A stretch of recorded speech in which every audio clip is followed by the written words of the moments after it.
Hello friend, once again I welcome you all to my channel. Friend, ये video जो है PGT और GIC special के तौर पे बनाई जा रही है। जो भी एस्पायरेंट आप में से जो भी एस्पायरेंट तैयारी करते हैं पीजीटी और जीआईसी के लिए, ये वीडियो उनके लिए बहुत ही लाभदायक होगी। फ्रेंड, हम इस वीडियो में डिस्कस करने जा रहे हैं जॉन किट्स के बारे में। ठीक है। जॉन किट्स का टाइम जो था 1795 टू 1821 तक ही रहा था, यानी महज 26 साल के उम्र में ही इन्होंने बहुत बड़ा कंट्रीब्यूशन दिया था इंग्लिश लिटरेचर के फील्ड में।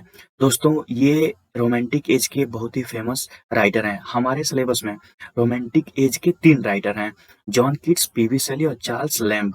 ठीक है। तो इस इनको हम लोग पढ़ेंगे और इसकी क्वालिटी क्या होने वाली है इस वीडियो की, एमसीक्यू। एमसीक्यू में क्वेश्चन दूंगा मैं और उसको आपको बताना होगा। ठीक है। इंपॉर्टेंट क्वेश्चंस हैं, सभी क्वेश्चन इंपॉर्टेंट हैं और इनके लेवल अभी थोड़ा सा इजी में रखा हूँ। अगर आपका रिस्पॉन्स जैसा भी मिलेगा उसके हिसाब से मैं इसके नंबर को इंक्रीज करूंगा और लेवल ऑफ डिफिकल्टी भी मैं इंक्रीज करूंगा। स्लाइड जो है अट्रैक्टिव बनाया हूँ। ठीक है। तो फ्रेंड, चलिए अब देखते हैं हम लोग अपने नेक्स्ट क्वेश्चन की तरफ। ठीक है। तो O for a life of sensation rather than of thoughts. ठीक है। तो ये जो लाइन है वो किसने कही थी, बताइए। This line is said by whom. O for a life of sensation rather than of thoughts. तो ये जो है जॉन किट्स ने ही कही थी। ठीक है फ्रेंड। तो this is a very famous line said by the John kits.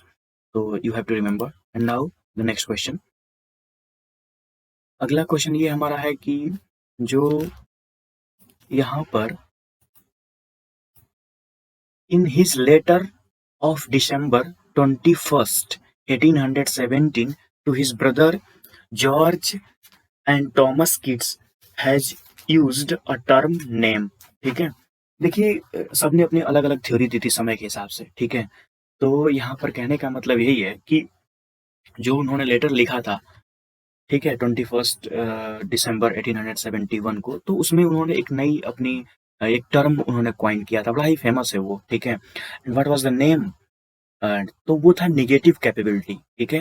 ये निगेटिव कैपेबिलिटी का जो ये टर्म है उसको जॉन किट्स ने दिया था। आपको याद रखना पड़ेगा। ये आपका ऑप्शन नंबर ए जो है यहाँ पर वो करेक्ट हो जाएगा फ्रेंड। ठीक है। और अब हम लोग बढ़ते हैं अपने नेक्स्ट क्वेश्चन नंबर 3 की तरफ। तो देखिए इसमें क्या है कि admire me, I am a violet, dote upon me, I am a promise. ठीक है। Admire me, I am a violet, dote upon me, I am a promise. तो this is also a very famous line said by the kids, said by kids. So here our option D is going to be correct here। यहाँ पर ये हमारा जो D है वो सही हो जाएगा फ्रेंड। ठीक है। इसको आप ध्यान में रखिएगा। अब हम लोग बढ़ते हैं फिर अपने नेक्स्ट क्वेश्चन की तरफ। देखिए क्या क्वेश्चन नंबर 4 ये है, I can not see what flowers are at my feet. बड़ी फेमस लाइन है ये। ठीक है। I can not see what flowers are at my feet. तो जो ऑप्शन नंबर ए है यहाँ पर, ओड टू अ नाइटिंगेल, ये जो क्वेश्चन है इसका जो ऑप्शन है सही हो जाएगा। ठीक है। दरअसल ओड टू अ नाइटिंगेल बहुत ही फेमस इनका पोयम है और उसके जो भी फैक्ट्स हैं ये सारी चीजें आपको याद होनी चाहिए। ठीक है। इसका और भी फेमस लाइन है, इसको भी देखिए। Where beauty can not keep her lustrous eyes or new love pine at them beyond tomorrow.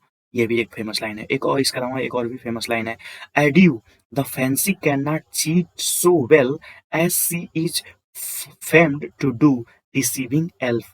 ठीक है। ये भी आप इसको याद रखेंगे। 2 लाइन और भी जो मैं बताया हूँ आपको याद रखना है।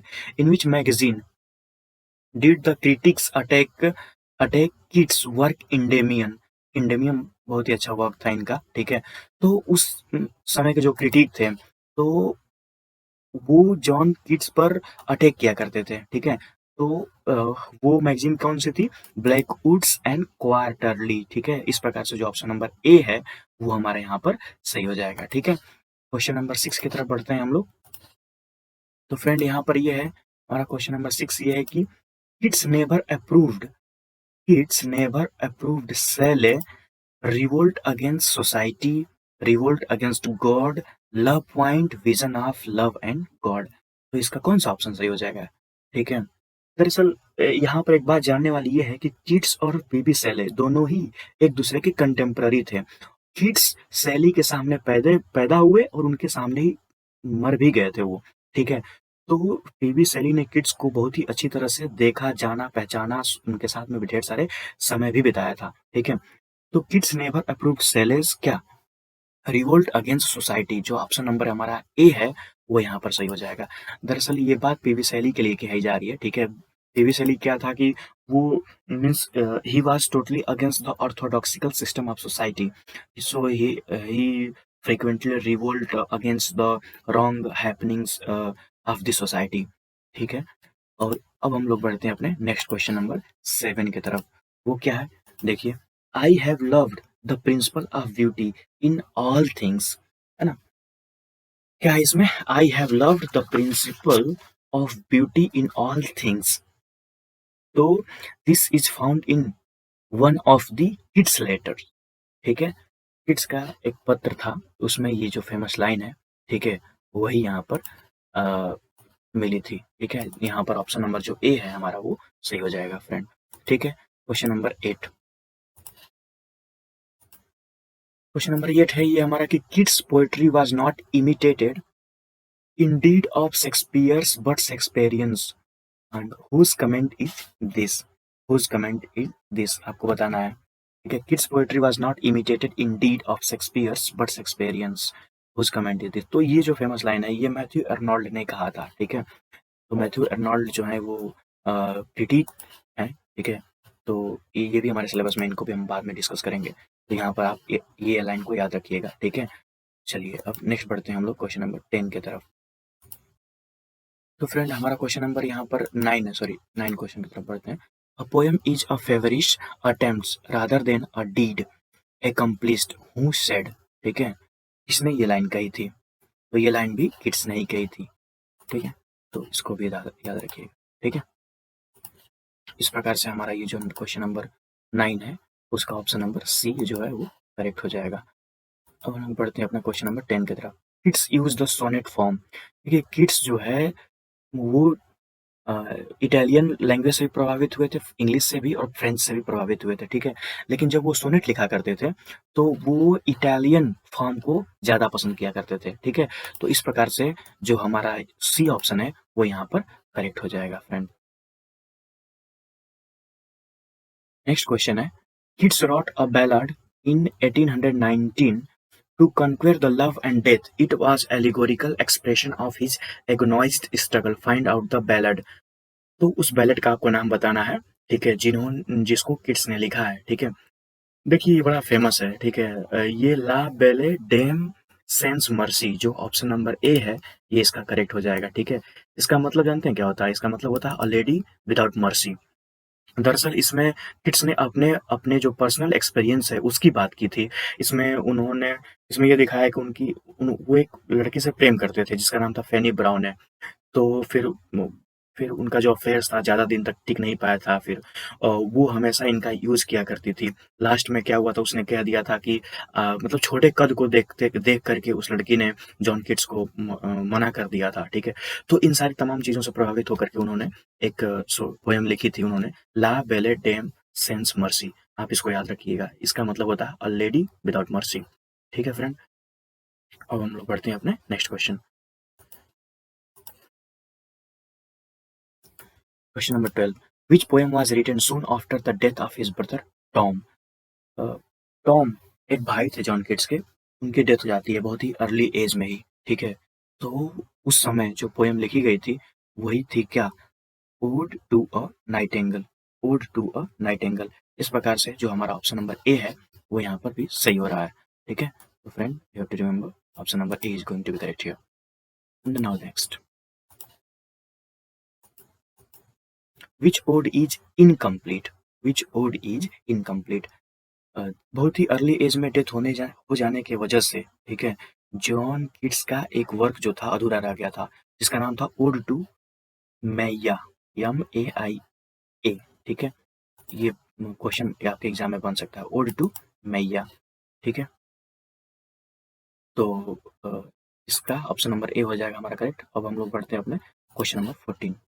देखिए, which sonnet is the last of Keats sonnets? Which sonnet is the last of Keats sonnet? ठीक है? तो यहाँ पर बताइए कौन सा ऑप्शन हो जाएगा?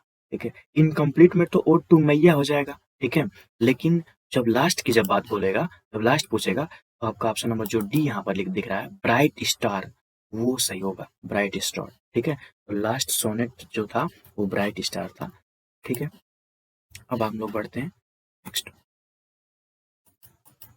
Who calls ode to autumn perhaps the nearest to perfection? बड़ा ही अच्छा क्वेश्चन है ये, ठीक है। ओड टू ऑटम जो पोयम था जॉन किट्स का, तो उसको लेकर के क्रिटिसाइज जब किया गया था, तो क्या कहा गया था? Perhaps the nearest to perfection, ठीक है। तो स्विनबर्न ने कहा था, किसने कहा था फ्रेंड? स्विनबर्न ने कहा था। ऑप्शन नंबर जो ए है वो हमारा सही हो जाएगा यहाँ पर, ठीक है। क्वेश्चन नंबर 16, क्वेश्चन नंबर 16 में क्या है इसको देखिए। तो क्वेश्चन नंबर 16 में ये है कि a thing of beauty is Joy for ever, a thing of beauty is Joy for ever, ठीक है।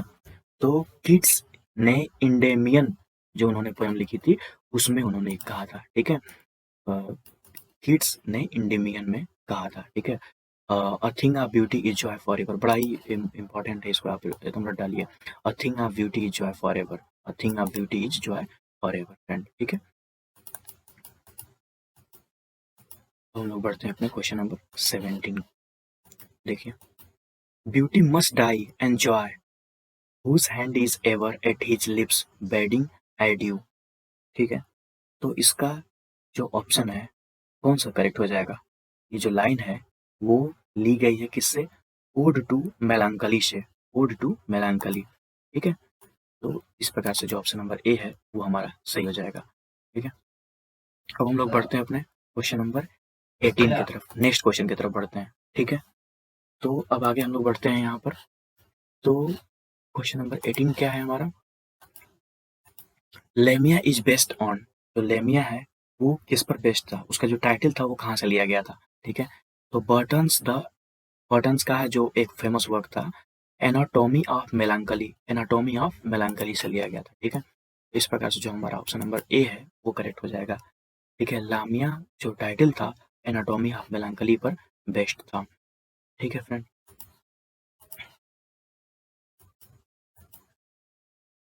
Who wrote Hyperion after careful study of Paradise Lost? Hyperion तो फेमस वर्क है जॉन किट्स का ही, लेकिन ध्यान देने वाली बात यह है कि बहुत ही after the intensive study of Paradise Lost करने के बाद, ठीक है, पैराडाइज लॉस्ट को पढ़ने के बाद जो जॉन किट्स थे उन्होंने हैपेरियन को लिखा था, ठीक है।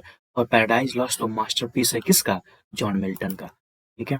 इसको कैसे कैसे कोई बोल सकता है, ठीक है। अब आगे हम लोग देखते हैं यहाँ पर कि eve of Saint Agnes, the eve of Saint Agnes जो ये पोएम है वो किस फॉर्म में लिखी गई थी? वो किस फॉर्म में लिखी गई थी? आप बताइए, जरा सोचिए और बताइए, ठीक है। देखिए आपको इस क्वेश्चन का आंसर जो है कमेंट बॉक्स में लिख करके बताना है, ठीक है। मेरा मानना है कि your participation is also necessary, okay friend. तो इसी प्रकार से हम लोग बढ़ते हैं अपने नेक्स्ट यहाँ पर जो टॉपिक है उस पर। देखिए ला बेले डेम सेंस मर्सी, अभी जिसका मैं बताया हूँ लेडी विदाउट मर्सी, है ना। इज बैलाड बाय किड्स, बिल्कुल सही है। And there is one French poem of the same title, it is a poem of courtly love by, ठीक है। इसी नाम से एक फ्रेंच में भी पोएम है। मैंने आपको बताया ना अभी कि जॉन किट्स जो थे वो फ्रेंच लैंग्वेज से भी, इटालियन लैंग्वेज से भी और इंग्लिश लैंग्वेज से भी प्रभावित हुए थे। तो वो मर्ज कर दिया करते थे, कभी कॉपी कर लिया करते थे, तो इस प्रकार से अपने वर्क को लिखा करते थे, ठीक है।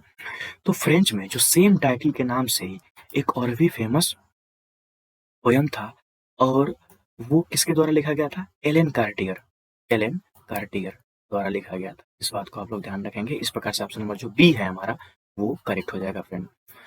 तो आप अपना जो व्यू है बताइए, कमेंट में ज़रूर लिखिए कैसा रहा, कैसे किस प्रकार से सुधार किया जा सकता है और किस प्रकार से लेवल ऑफ क्वेश्चन को बढ़ाया जा सकता है, ठीक है। तो फिर मिलते हैं किसी नेक्स्ट वीडियो में। Thank you.